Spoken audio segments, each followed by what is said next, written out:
salah satu nanti kalau di absen ya, dicek itu apa mahasiswanya yang sudah masuk ke tempat ini apa ya, kuliah daring ini di Google Meet ini terus dicentangi aja atau gimana, terserah lah. Dari presensi yang pernah saya bagikan, salah satu aja ketua kelas atau siapa saja boleh, tapi yang apa istilahnya yang lainnya setuju ya, bisa diterima itu. Kemudian nanti seperti biasanya yang kelompok mencatat nama dan NIM ya, NIM dan nama untuk yang aktif ya, yang bertanya maupun yang memberi tambahan ya, membantu menjelaskan atau yang lain itu juga boleh. Tidak hanya bertanya ya, seharusnya ya diskusi itu tidak hanya bertanya, jadi ada take and give, ada yang lainnya menjawab atau menambahkan, itu juga boleh ya. Syaratnya memang semuanya belajar, jadi yang belajar tidak hanya yang presentasi saja, jadi di rumah yang lainnya juga ikut-ikut belajar. Ini pesertanya kok turun, tadi 25, 30, sekarang turun jadi 28 ini. Naik lagi, naik turun jumlahnya. Kalau saudara pakai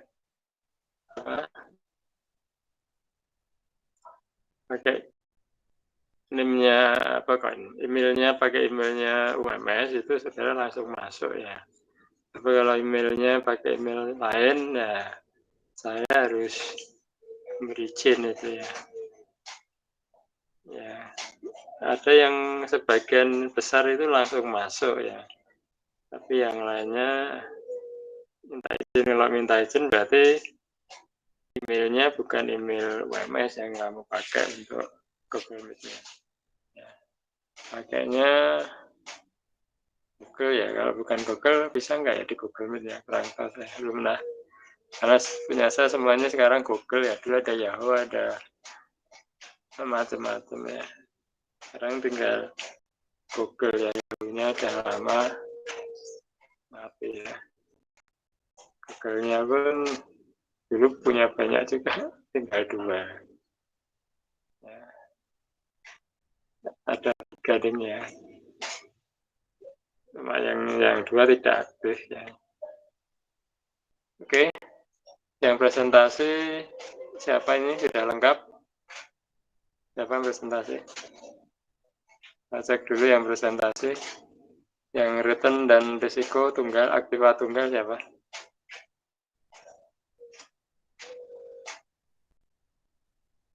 Mana?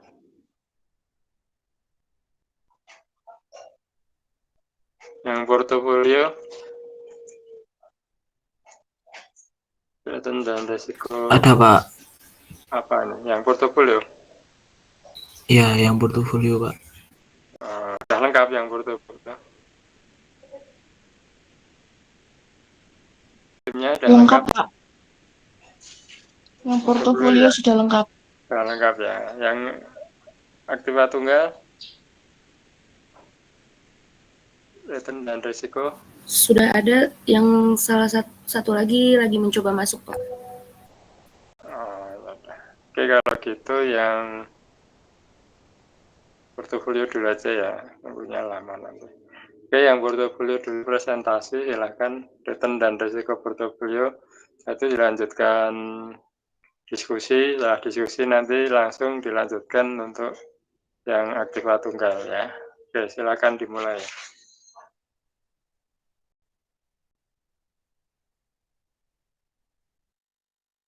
Izin share screen, Pak. Ya, silakan.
Sebelumnya, Assalamualaikum warahmatullahi wabarakatuh.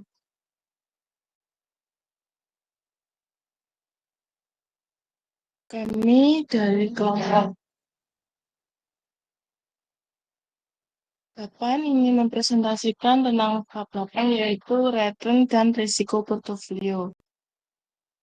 Di sini ada teman saya Wisnu Widya Tama Paesti Putra dengan NIM B2002-10187 dan saya sendiri Iftara Ismi Tias dengan NIM B2002-10187. Untuk selanjutnya akan dipresentasikan oleh teman saya.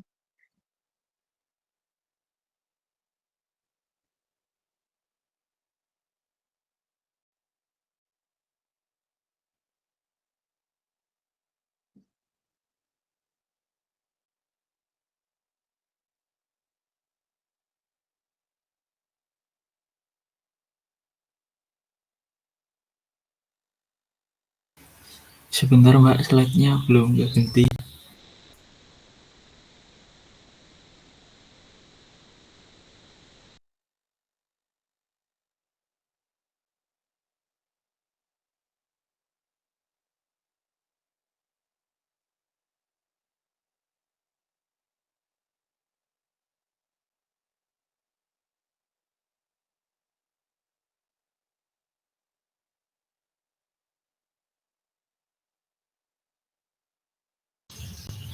.1 yaitu pendahuluan. Mengukur return dan risiko untuk sekuritas tunggal memang penting, tapi bagi manajer portofolio, return dan risiko seluruh sekuritas di dalam portofolio lebih diperlukan. Bagaimanapun juga, menghitung return dan risiko untuk sekuritas tunggal juga berguna, karena nilai-nilai tersebut akan digunakan untuk menghitung return dan risiko portofolio. Return realisasian dan return ekspektasian dari portofolio merupakan rata-rata tertimbang return dari return seluruh sekuritas tunggal. Akan tetapi, risiko portofolio tidak harus sama dengan rata-rata tertimbang risiko-risiko dari seluruh sekuritas tunggal. Risiko portofolio bahkan dapat lebih kecil dari rata-rata tertimbang risiko masing-masing sekuritas tunggal. 8.2 Return portofolio. Return realisasian portofolio merupakan rata-rata tertimbang dari return realisasian masing-masing sekuritas tunggal di dalam portofolio. Secara matematis, return realisasian portofolio dapat ditulis sebagai berikut.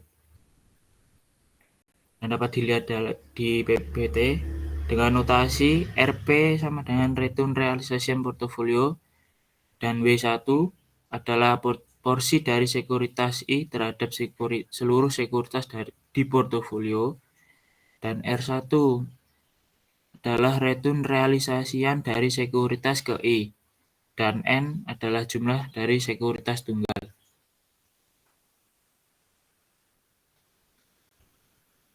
Sedangkan return ekspektasian portofolio merupakan rata-rata tertimbang dari return ekspektasian masing-masing sekuritas tunggal di dalam portofolio. Return ekspektasian portofolio dapat dinyatakan secara sistematis sebagai berikut. Dan dapat dilihat di PPT caranya, dan kemudian notasinya adalah E dalam kurung RP adalah return ekspektasian dari portofolio. Kemudian W1 adalah porsi dari sekuritas I terhadap seluruh sekuritas di portofolio, dan E dalam kurung R1 merupakan return ekspektasian dari sekuritas ke I, dan N adalah jumlah dari sekuritas tunggal.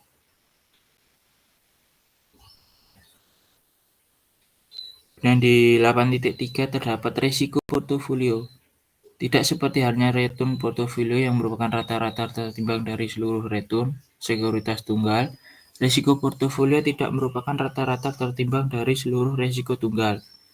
Resiko portofolio mungkin dapat lebih kecil dari resiko rata-rata tertimbang masing-masing sekuritas tunggal. Konsep dari resiko portofolio pertama dikenalkan secara formal oleh Harry M. Markowitz di tahun 1950-an. Kemudian dia memenangkan hadiah Nobel di bidang ekonomi di tahun 1990 untuk hasil karyanya tersebut. Dia menunjukkan bahwa secara umum, risiko dapat dikurangi dengan menggabungkan beberapa sekuritas tunggal ke dalam bentuk portofolio. Persyaratan utama untuk dapat mengurangi risiko di dalam portofolio adalah return untuk masing-masing sekuritas tidak berkorelasi secara positif dan sempurna. Untuk menunjukkan hal ini, akan dimulai dengan portofolio yang terdiri dari dua aktiva.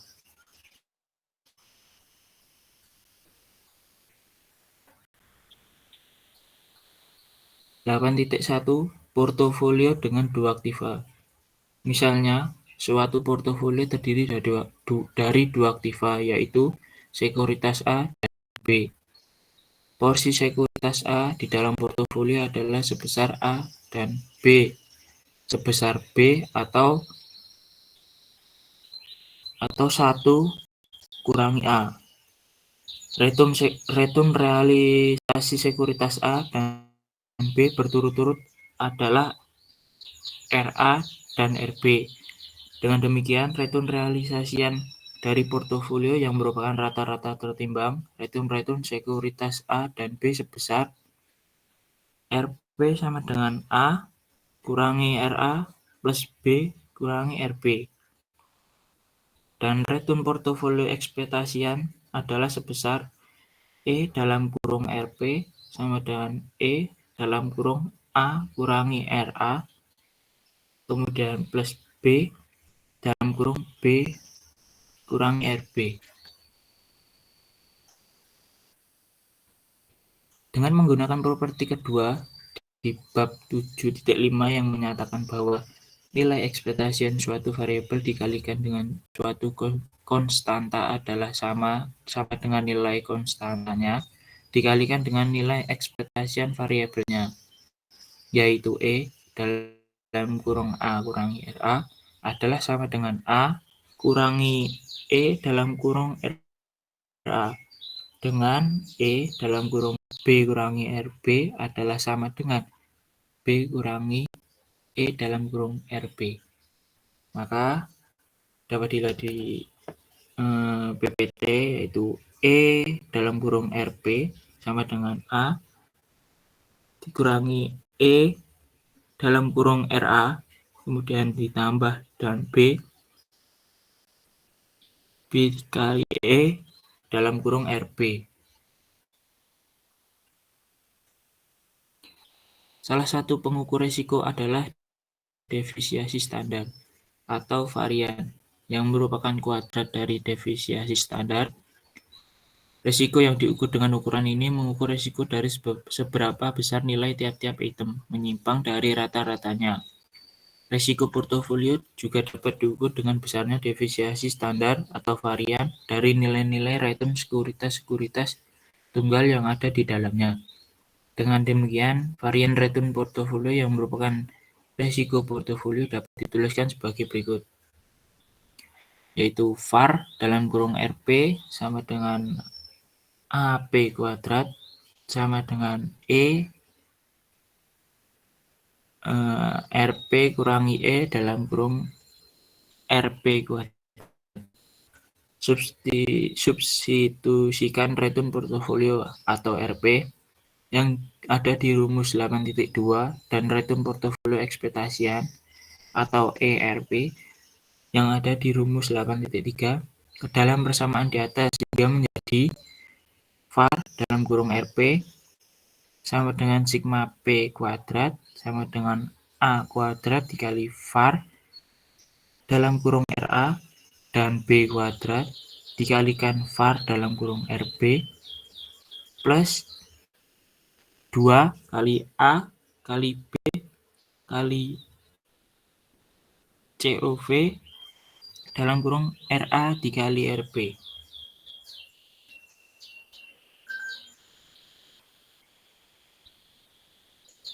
Konvarian adalah return saham A dan B yang ditulis sebagai COV atau RA RB, menunjukkan hubungan antara pergerakan dari nilai-nilai return sekuritas A dan B.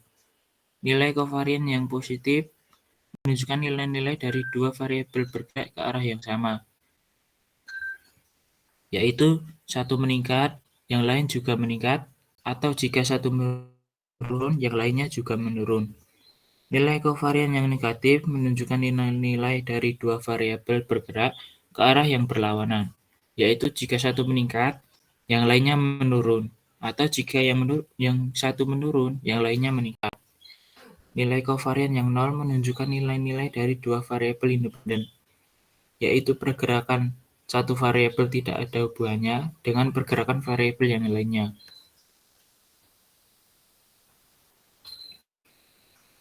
Dan di contoh 8.2, resiko portofolio dapat dihitung untuk return saham yang menggunakan rumus expected value yang menggunakan nilai-nilai probabilitas. Tabel berikut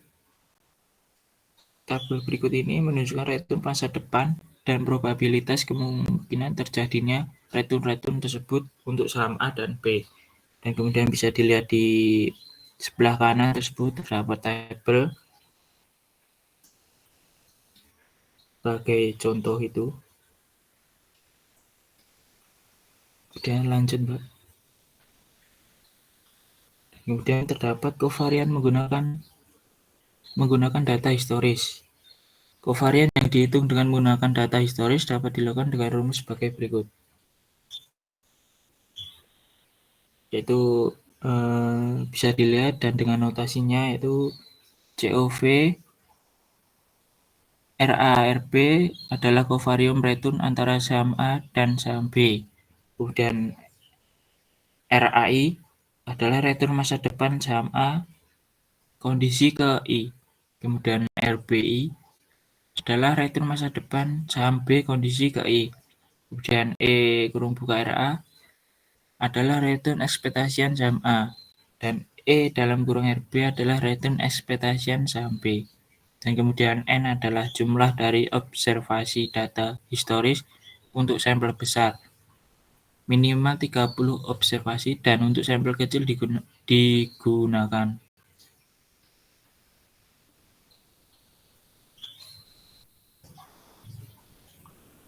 Kemudian ada contoh 8.3 yang dapat dilihat ini adalah tabel berikut ini adalah menunjukkan return realisasian untuk saham A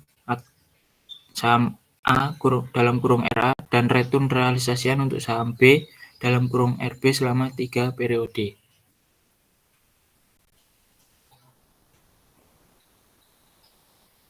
Selanjutnya adalah ada koefisien korelasi. Konsep dari kovarian dapat dinyatakan dalam bentuk korelasi.